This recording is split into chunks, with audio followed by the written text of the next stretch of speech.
केंद्रीय गृह मंत्री अमित शाह ने उस पर बात रखते हुए आम आदमी पार्टी और अरविंद केजरीवाल को तरह से निशाने चले। उनका कहना था कि जब से पार्टी सत्ता में ये लोगों की सेवा भाव से दूर है, अपने बंगले की बातों करते हैं और बंगले का मुद्दा बचाने के लिए ताकि विजिलेंस उनके पास रहे, इस बिल का विरोध कर रहे हैं। देखिए, पहली चीज तो यह है कि आज गृह मंत्री जी ने ये स्वीकार कर लिया कि ये दिल्ली सेवा बिल वास्तव में बीजेपी के अरविंद केजरीवाल फोबिया का नतीजा है।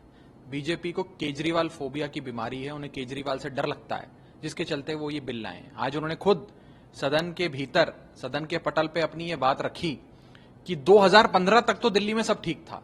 2015 के बाद जब से अरविंद केजरीवाल जी की सरकार बनी तो हमें जरूरत लगी कि हम सरकार से ये सारी शक्तियां ले लें। यानी कि उन्होंने ये बात सिद्ध कर दी कि ये दिल्ली सेवा बिल राजनीति से प्रेरित बिल है। और क्योंकि अरविंद केजरीवाल जी ने दिल्ली में बीजेपी का सुपड़ा साफ कर दिया है, बीजेपी की राजनीतिक जमीन खींच ली है, बीजेपी के दिल्ली इकाई के नेताओं को राजनीतिक तौर पे बेरोजगार बना दिया है, पॉलिटिकली अनएम्प्लॉयड उनको कर दिया है, उन्होंने ये सोचा कि अब सरकार से सारी शक्तियां ले लें। आज अमित शाह जी ने इस बात को स्वीकारा, प्रत्यक्ष रूप से नहीं तो अप्रत्यक्ष रूप से इस बात को स्वीकारा कि दिल्ली सरकार से सारी शक्तियां लेने का उनका एक ही मकसद है कि ना रहेगी एक सरकार की शक्तियां और ना ही फिर रह जाएगा वहां पे चुनावों का कोई महत्व। यानी कि ना रहेगी बांस, ना बजेगी बांसुरी, क्योंकि चुनाव वो जीत नहीं सकते अरविंद केजरीवाल से। और उन्होंने कंसीड किया कि जब से अरविंद केजरीवाल जी की सरकार बनी, आम आदमी पार्टी की आजाद भारत के इतिहास में सबसे बड़े जनादेश वाली सरकार बनी, दिल्ली का में भाजपा का दिल्ली में सुपड़ा साफ हो गया। इसी के चलते केजरीवाल फोबिया से शिकार होते हुए वो लोग ये कानून लाए हैं।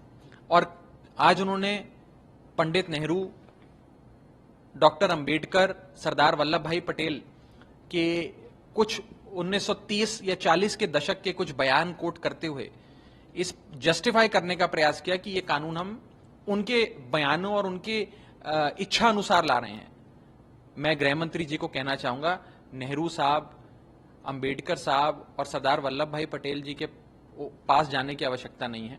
आप आडवाणी जी के बयान सुन लीजिए, जो कह रहे थे कि दिल्ली को पूर्ण राज्य का दर्जा दिलाकर मानेंगे। स्वर्गीय अटल बिहारी वाजपेयी जी का बयान सुन लीजिए, जिन्होंने 40 साल संघर्ष किया कि दिल्ली में एक पूर्ण राज्य वाली एक शक्तिशाली सरकार हो।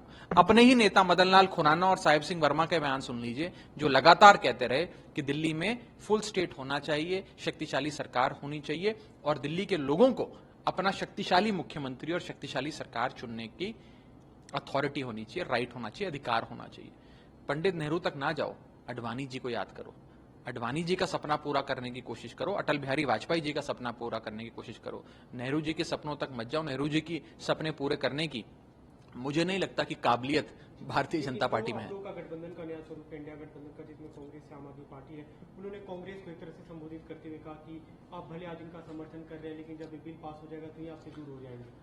देखिए, जब से ये इंडिया गठबंधन बना है, तमाम राजनीतिक दल और पार्टियां अपनी मतभेद, मनभेद और महत्वाकांक्षाएं छोड़कर साथ आए हैं, तब से बीजेपी डरी हुई है, घबराई हुई है। कभी वो हमारे इंडिया शब्द को लेकर, इंडिया गठबंधन शब्द को लेकर अपमानजनक बयान देते हैं, उसका किसी आतंकवादी संगठन से तुलना करने लग जाते हैं, अंग्रेजों की लुटेरी कंपनी से उसे जोड़ने लग जाते हैं, या कभी घटक दल जो हैं उनमें आपस में लड़ाई कराने में लग जाते हैं। दो दलों के बीच लड़ाई करा के गठबंधन को तोड़ने की कोशिशें कर रहे हैं। वास्तव में इंडिया गठबंधन ने भाजपा की नींद उड़ा दी है और उसके चलते वो हर संभव प्रयास कर रहे हैं कि इंडिया सफल ना हो।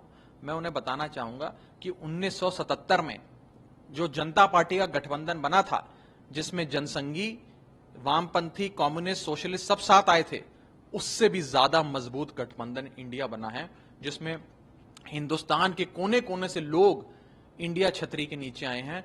भारत के 135 करोड़ लोग उस इंडिया छतरी के नीचे आए हैं, जो भाजपा को मजा चखाएंगे और भारत देश को बेरोजगारी और महंगाई से बचाएंगे। इस बिल को संविधान के और सुप्रीम कोर्ट के ऑर्डर के खिलाफ बता रहे हैं, लेकिन वहां पे गृह मंत्री ने पूरे आदेश का एक तरह से उन्होंने हिस्सा पढ़ा और कहा कि आप लोग विपक्ष आम आदमी पार्टी वो हिस्सा पढ़े जो उन्हें सूट करता है। लेकिन सुप्रीम कोर्ट ने अपने ऑर्डर में कहा कि केंद्र सरकार दिल्ली के लिए कानून बना सकती है और ये पूरी तरह से कानून सम्मत है। सुप्रीम कोर्ट ने जो बात कही है वो ये कही है कि केंद्र सरकार दिल्ली के संदर्भ में कुछ विषयों से संबंधित कानून बना सकती है। कोई भी कानून नहीं बना सकती जिससे कोई सत्ता या शक्ति ले ली जाए सरकार से या कोई शक्ति दे दी जाए। मैं उदाहरण देता हूं आपको। अभी इन्होंने ये कानून के माध्यम से हमसे एक शक्ति छीनने का काम किया। जो शक्ति हमें संविधान ने दी है उसे मात्र एक बिल के कानून के माध्यम से आप नहीं छीन सकते। अगर आपको वो हमसे छीननी है तो आपको कॉन्स्टिट्यूशनल अमेंडमेंट लाना पड़ेगा, संविधान में संशोधन करना पड़ेगा। उसी प्रकार आप कोई बिल लाकर अतिरिक्त शक्ति दे भी नहीं सकते दिल्ली सरकार को। मान लीजिए कल भाजपा एक ये कानून लाती है कि दिल्ली सरकार को हम भारत की अमेरिका के साथ विदेश नीति क्या होगी इसकी शक्ति दे देते हैं, तो क्या यह संवैधानिक माना जाएगा?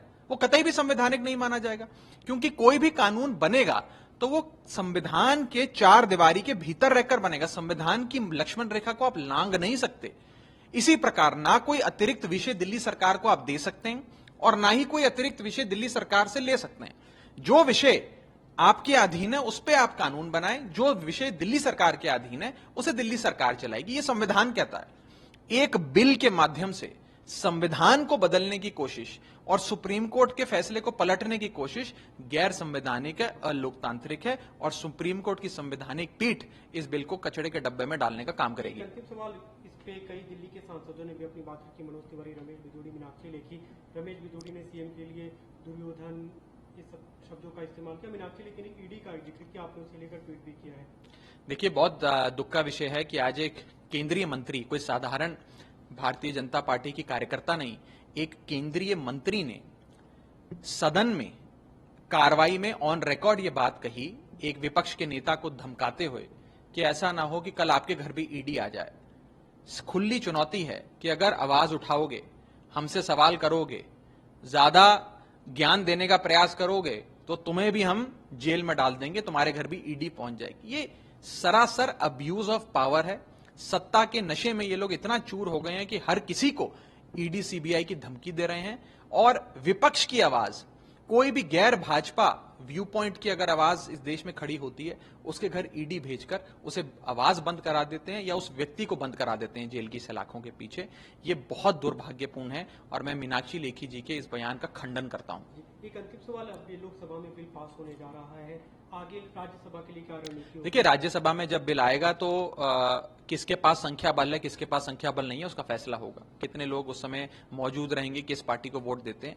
लेकिन मेरा अपना यह मानना है कि ये लड़ाई एक धर्म युद्ध है जिसमें धर्म हमारे साथ है, अधर्म भाजपा के खेमे में।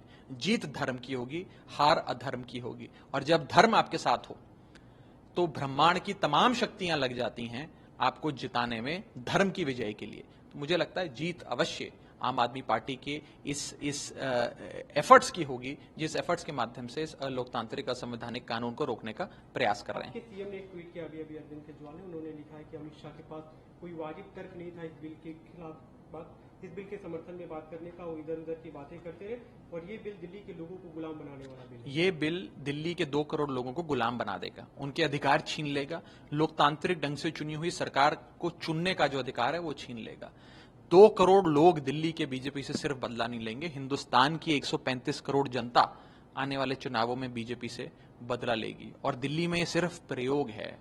अगर ये प्रयोग दिल्ली में सफल हो गया तो बीजेपी इस प्रकार के अध्यादेश, इस प्रकार से उपराज्यपाल और राज्यपाल के माध्यम से देश की तमाम गैर भाजपा सरकारों को प्रशासनिक तौर पे नपुंसक बनाने का, एडमिनिस्ट्रेटिवली इंपोर्टेंट बनाने का काम करने जा रही है।